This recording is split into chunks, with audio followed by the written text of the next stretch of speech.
Bonjour à tous, on se retrouve dans cette première vidéo pour vous expliquer comment installer EMUI 5 sur PNF Lite ou d'autres appareils. Donc, je vais vous expliquer comment l'installer et puis après je vous dirai, je vous expliquerai un peu comment c'est EMUI 5.0. Et n'oubliez pas de vous abonner et de lâcher un petit pouce bleu si ça vous plaît. Et dites-moi dans les commentaires si vous avez des questions. Bon, on commence. Pour tout d'abord, il faut aller sur le Play Store et vous installer Firmware Finder. Voilà, c'est le premier là, celui-là. Vous l'installez. Une fois que c'est fait, donc vous l'ouvrez et vous allez en haut à droite dans les paramètres et là vous cochez toutes les petites cases que j'ai cochées. Vous pouvez mettre French si vous voulez, moi je l'ai fait. C'est pas obligatoire si vous parlez anglais. Donc voilà, dans ces cases, il va vous être demandé à un moment d'installer une application, Firmware Finder Proxy. Vous le faites, c'est celle-ci et vous servira pour plus tard.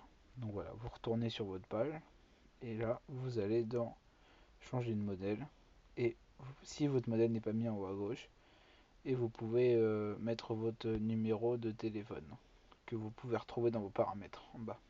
Donc moi c'est voilà celui-là. Obtenir la liste des firmware en fait. Et là vous avez toutes les mises à jour disponibles pour votre téléphone. Donc moi la mienne, enfin ce que je recommande, c'est de prendre la mise à jour B336, celle-ci. Vous appuyez là-dessus et ça c'est le 7.0, donc EMUI 5, Android 7. Vous appuyez là-dessus et vous faites envoyer le firmware à l'application mise à jour. Moi je clique pas parce que je l'ai déjà fait, donc je peux pas, ça va me l'envoyer sinon. Et ça vous ramène là-dessus. Donc là vous pouvez quitter tout ce que vous voulez. Vous allez dans les paramètres et dans Wi-Fi.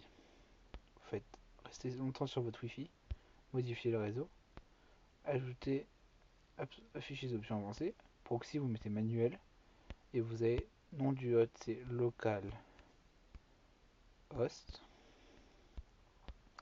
et 8080.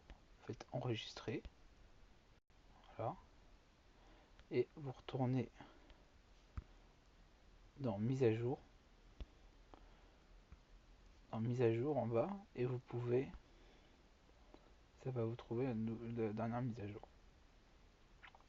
Moi je l'ai pas fait parce que comme vous pouvez le voir j'ai déjà mis, mais ça marche très bien, je l'ai fait là-dessus, ça marche très bien, c'est la B336 que j'ai.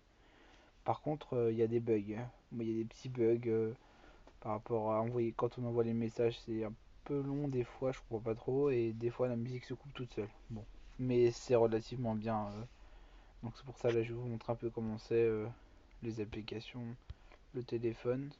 Ça a bien changé. Euh, c'est beaucoup plus Android et presque Apple. Donc c'est vraiment bien. Je trouve que ça a pas mal changé. C'est très bien. Donc bon, d'ailleurs n'oubliez pas de lâcher un petit com si vous avez des questions à me poser. Et abonnez-vous et mettez un like si ça vous plaît. Et vous voulez que je fasse d'autres vidéos sur ce sujet ou dites-moi dans les commentaires. Donc il y a plein de petites choses qui changent, surtout les paramètres qui comme vous pouvez le voir sont plus du tout pareils. Donc voilà, je vous laisserai découvrir tout ça par vous-même et je vous souhaite de bon continuer et que ça marche. Par contre, je tiens à vous dire que si vous briquez votre téléphone, je suis pas responsable. Faut faire très attention à ce que vous faites et à ce que vous écrivez pour les mises à jour. Voilà. Bon, au revoir tout le monde.